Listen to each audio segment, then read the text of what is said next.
The age-old question, and honestly, I've been seeing a lot of this lately because of the new cards that have come out that have just cost so much money. Do shark cards ruin the game?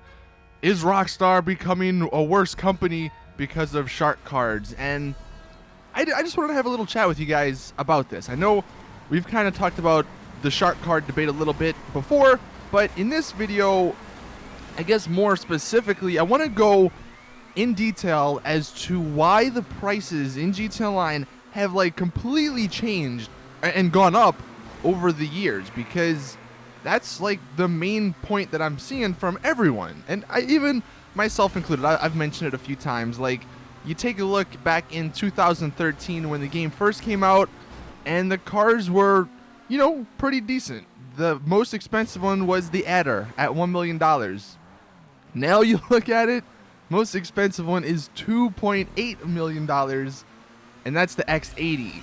And in addition to that, I mean, now we even have the yacht, which is upwards of like $10 million, and you can't even buy a fully customized yacht with the most expensive shark card. So that's how shark cards kind of tie into this sort of chat. So answering that question, why the prices in GTA Online have drastically gone up over the years, and I think what a lot of people are missing is the actual gameplay and like all the new features that Rockstar has added. People just keep saying like, oh, they've gone up because Rockstar just want to make money. Well, yeah, I mean, obviously that is something to consider, and that's most probably one of the reasons.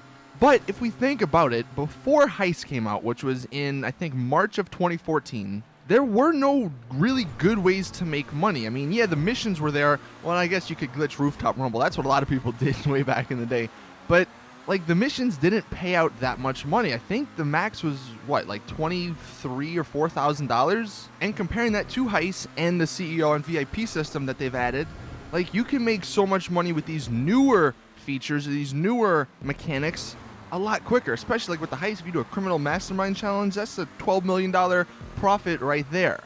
I mean, it will take you a little bit longer because you have to make sure you don't die and all that, but still, like, the ways to make money and the amount of money that you can make is a lot greater than what it once was in the first year the game came out. Now, again, I don't want to like sound like I'm defending Rockstar in any way, because no, like, there's a certain point where either one, they shouldn't have done the prices, or they should increase the shark card, like the amount you get. Like, instead of 8 million, make it 12 million.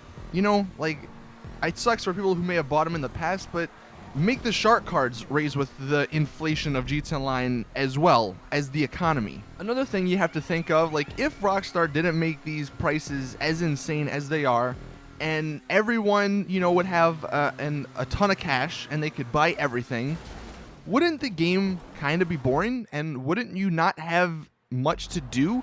Like, at least the positive of having these vehicles cost so much money to purchase, you're out playing GTA Online trying to get the money. Like, you actually have a reason to play the game. If for the past 2.5 years there was no reason to go out and play the game to get money to get these cars, then would you still be playing? Like, look at it in that way.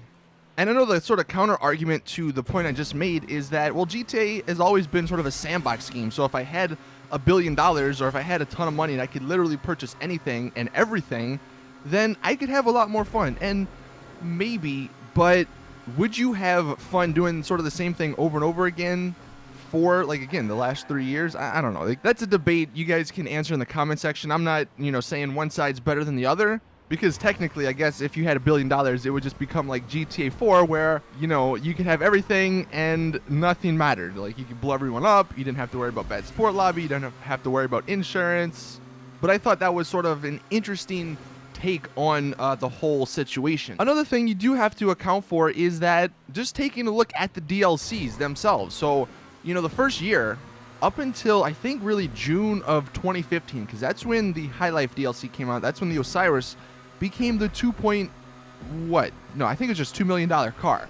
And that was crazy, because we've never seen a car that high. Like, the Adder, up until June 2015, the Adder was the highest at $1 million.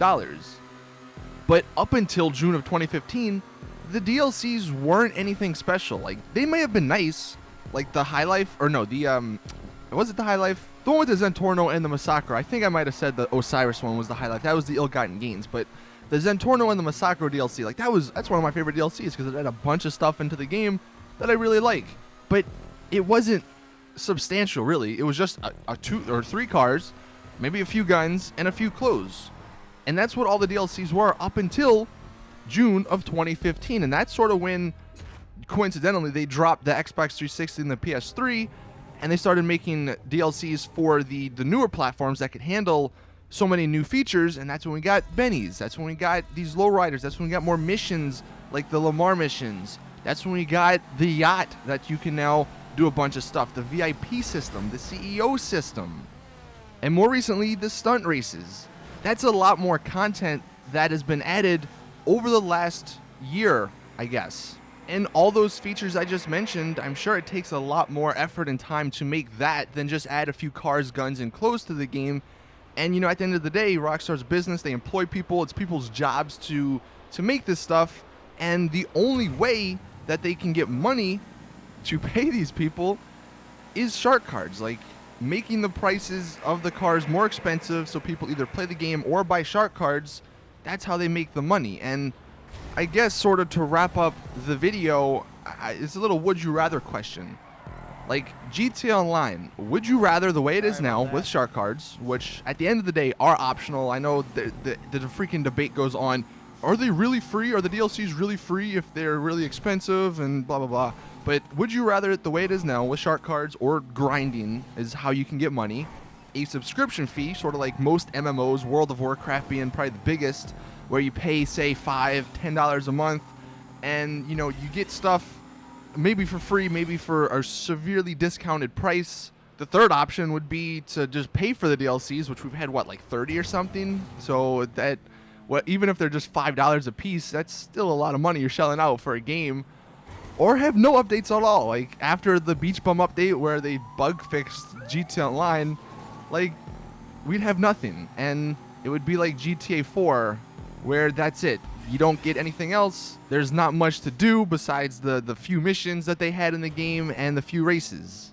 I want you guys to answer that in the comment section. Like, would you rather now a paid subscription model, paid for updates, or nothing at all? I mean, I don't know what's the most popular choice going to be, but I just thought this was an interesting topic to chat with you guys about, since so many people, or since I've been seeing it a lot lately, since these new DLCs have come out and the prices are just insanely high on some of the vehicles. Anyway, that is it with the video. Hope you guys enjoyed. Drop a like if you did. Let me know all your thoughts in the comment section. See you in the next one. As always, it's your boy Saintsfan. I'm out. Peace.